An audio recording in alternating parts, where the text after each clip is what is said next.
Wow, yeah, big question. It filled me, I guess, with it brought up my mindset of the fear, lack, and scarcity. And so I very much went into my fear-based mindset and thinking. Um, and I didn't yet explore that until later on when I discovered myself burning out. So I've since done a lot of mindset work on that. So the emotions that came up for me were, is this going to work? Can we provide for our family? What if it doesn't work? Then what? So, yeah, lots of fear, lack, and scarcity, emotional thoughts and thinking patterns. And that fear, lack, and uncertainty, did it help you or did it hurt you on the way to launching that business? It hurt. Like, it was just so limiting, and it capped it. I tell you, we started our family business back in 2015, and it wasn't until 2020 when we decided, my husband and I, to do this work together on really looking at our business. It had capped us for 5 whole years. So we worked as this 2-man team at limited, the growth that we could have in the business. And it wasn't until we did this mindset work of growth and really leaned into, well, what if we could just expand and grow, that's when our business just started making, double, triple the monthly revenue. There was a recent report that came out of Harvard University, and they said that 95% of the population claim to be emotionally intelligent, yet only about 10 to 15% of people are. And it's the ones who are emotionally aware, they can pick up on that fear, that lack and uncertainty. They can do it really easily. But the others who lack the emotional awareness, it's very easy for them to point their finger. They say, well, there's too many competitors. My competitor's doing it cheaper than we are. The economy's bad. If we just moved down to New South Wales, there'd be a bigger population and would have more opportunities. We can't find good staff. And a lot of business people go through that simply because they lack the awareness. What would have been some of the examples where you might have been blaming, justifying, or rationalizing the market, but hadn't realized it was your fear, lack, and uncertainty that was actually holding you back? So, for example, not putting on more staff and more team. And, we had talked about it, but there was too much risk. Oh, we can't put on anyone else because there's too much risk and they're going to cost us money. So that was one example. And since then, we've grown to a team of 6 staff. We're about to put on our 7th. And the growth that we've been able to have since then has been so big. The other thing is, we didn't buy into the economy and what, the recession and all of the fear and the interest rate rises. We just didn't buy into it. Like, it's not a thing for us. And that's what perhaps we were doing, was people aren't spending money, blah, blah, blah, all of these things. Oh, that's right, the interest rates have gone up, people aren't spending money. And we decided not to allow that to determine the results in our business. So that was a big one. I think that's a big slap in the face for a lot of business people when they think that people aren't spending money. And there's nothing worse when you do a sales call, you buy into the person's objections, you don't handle their objections, you start to buy into their limitations and you stop selling. And then they start to flash on social media the next day that they've just been to Louis Vuitton. They got the iPhone 15. They got the new MacBook Pro. But yesterday you had no bloody money. And then you start to think to yourself.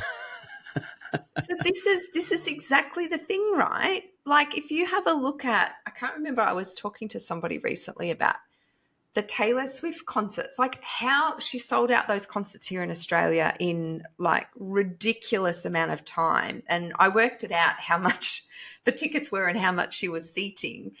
Like, people are spending money. They spend money on what they value. If you can show them the value of your product or service, and that's going to meet their needs, then yeah, it's a match. So it's about you selling the value of what you have to offer.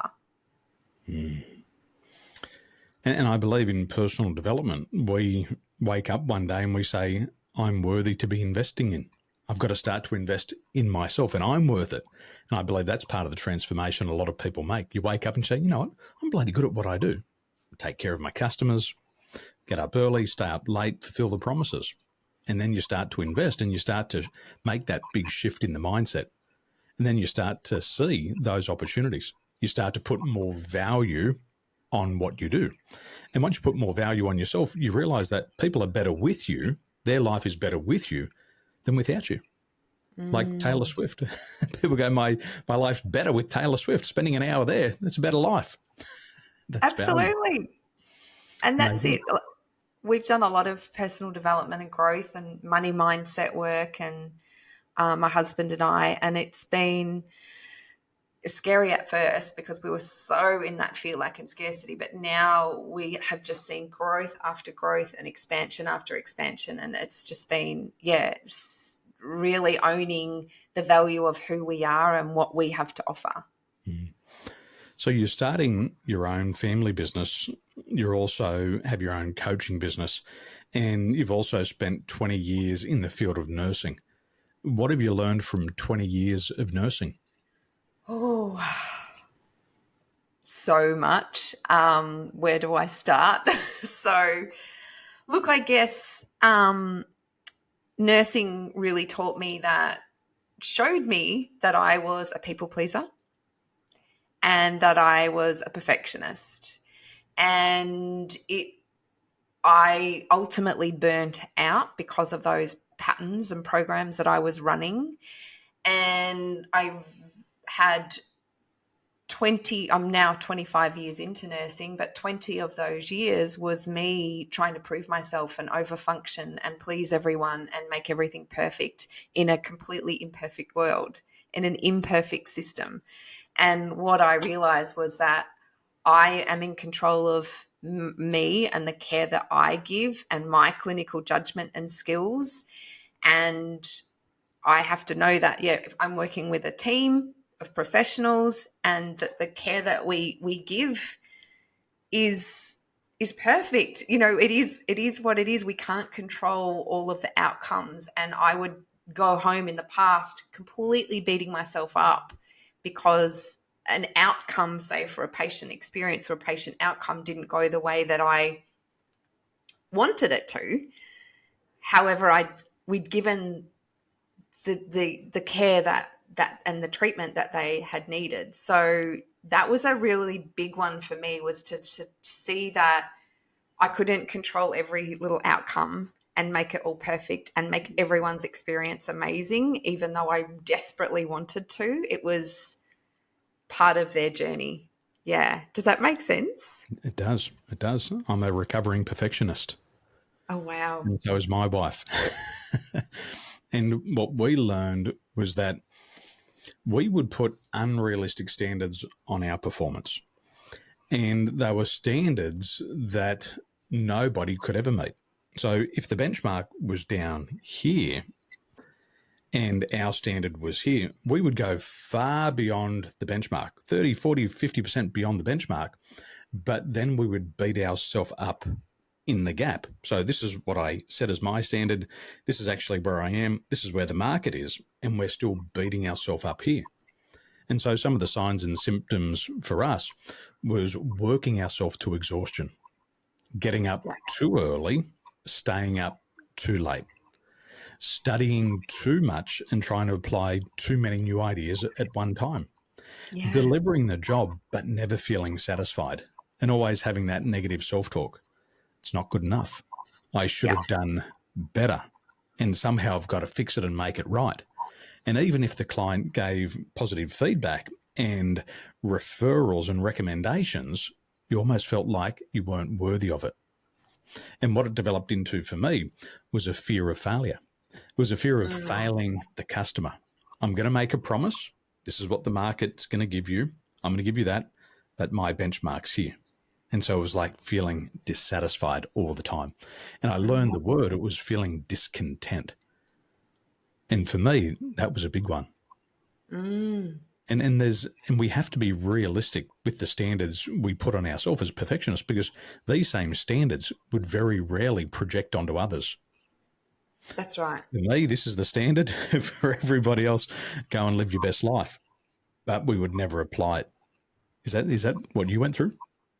Oh, yeah. Look, yeah, my standards were unrealistic in nursing, and I would come home and sit and relive the past shift, moment by moment, minute by minute, hour by hour. And so I was so consumed in my thoughts of, I should have done this. What if I'd done that? What if all of these thoughts. All the And guilt-based thinking. yeah. And then I would, beat myself up. I'd feel just hopeless and helpless. And this was a constant pattern for me. And in nursing, just wanting to over and above exceed a level of care that I couldn't, no one could give. Do you know what I mean?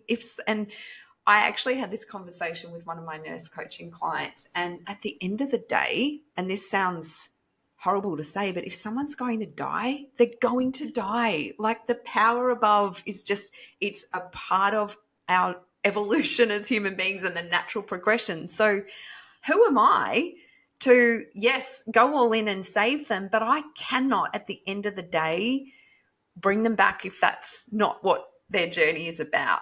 And once I actually acknowledged that and got clear with that, it was like, it was like this complete relief, because I really knew that I'm a bloody good nurse.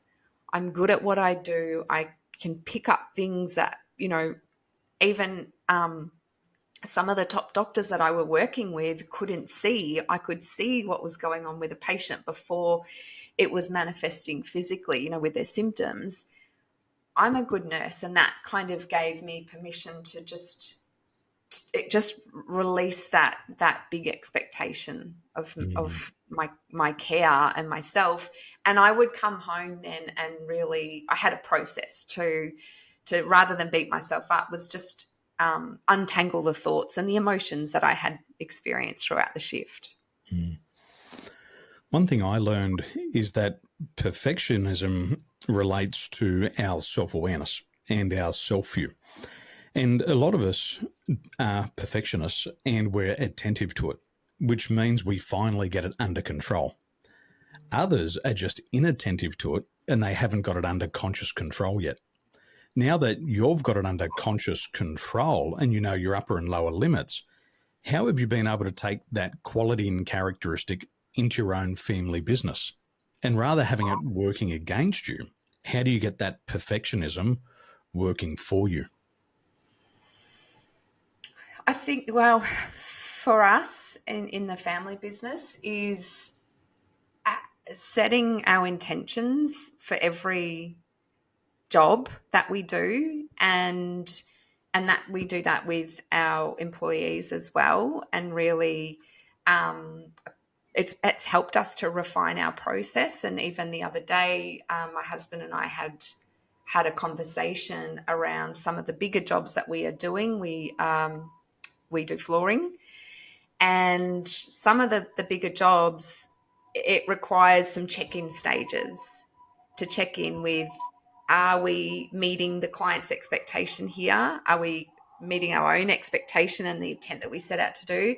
And that's been a really beautiful process that we've implemented, is to have some check-in stages throughout some of these bigger jobs that require, I guess, greater amounts of time and effort and product. And it's like, where are we at? Are we on track? And is everyone okay with where we're at? And that's been a real game changer.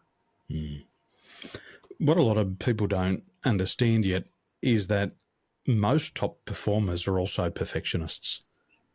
And what they do is they set this standard very high, far beyond the benchmark, and they push themselves to get there.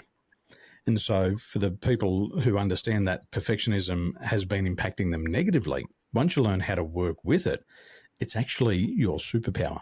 And I would say 8 out of 10 of my clients who are earning at least $500,000 or more in personal income all have a perfectionistic trait within them. And what they've done is they've moved away from being inattentive to it and getting it back under conscious control. Yeah. And even in your market, I have a friend, he's a perfectionist and he's very attentive to it. And he does flooring for the Hollywood celebrities who have properties in Sydney. And because he is so attuned to imperfection and he's so attuned to getting things right, his clients buy and buy and buy from him again. And he's had a multi-million-dollar a year business for the past 25 years. And it's because he doesn't make mistakes. And that's how he's learned to apply it to his flooring business. And the Yes. growth is incredible. A lot of Love our friends are now in their careers for 15 and 20 years. They're in their businesses for 15 to 20 years. And they don't like to say it out loud, but in private conversations, they start to say that they're burned out and they start to feel this impact on their mental health. You went through burnout. How did it impact your mental health?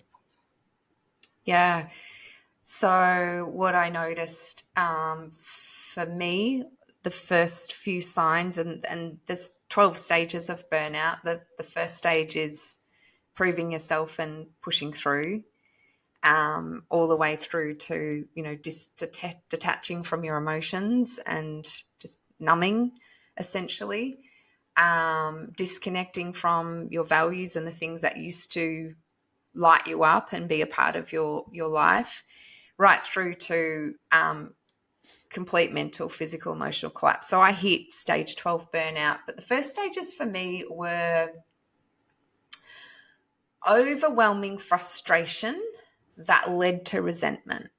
And anyone wanting a part of me, like my husband and my children, after my nursing shift, I had so much resent because I was like, I've got nothing left. Like, leave me alone.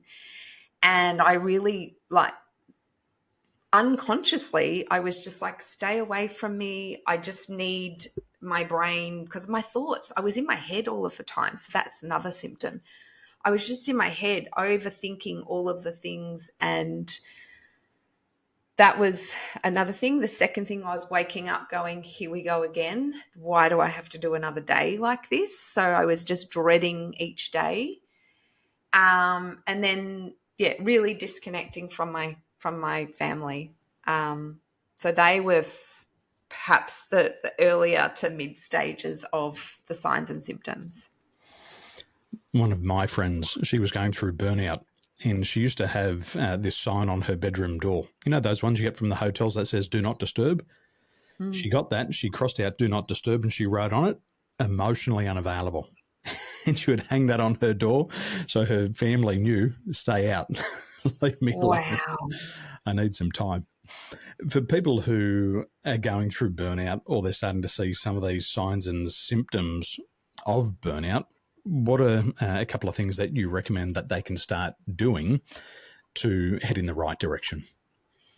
Yeah, the first part is to actually sit and acknowledge where you're at and what's happening. So for me, I was in a state of burnout for about 2 years, and I was just put my head in the sand. I'll deal with it later. I know I'm stressed and I know I'm really busy, and I continued just to ignore um, the state of what I was in, and that led me to alcoholism and lots of physical health problems. So when I fully owned this, I realized that, number one, no one was coming to save me. And I really wanted somebody to put their hand out to me and say, here's the keys to health and happiness. Go and live your best life, Michelle. And they weren't coming. So that was the first thing. And so I had to, from there, own and acknowledge and accept that I was in a state of burnout. And when I did that, it kind of opened the door for me to go, right, well, what do I need to focus on now? And at that stage, it was my physical health. Knew that I was relying on alcohol. I knew that I had gastrointestinal issues. I was bloated and swollen and overweight. And that was my first thing. I have to get my health back on track. And once I took that step and started taking care of my health, then I felt better and I had more energy. And then I went, right, so the next step for me is what's going on up here? What was fueling my burnout? And that's when I uncovered the people pleasing and the perfectionism tendencies. And then I worked on really rewiring my brain and those neural pathways. So each door kind of opened up. And I think it's, what is the first step? So once you've acknowledged and accept, what is now my first priority? And health has to be number one, because when you've got your health, then you can move on to the next stage.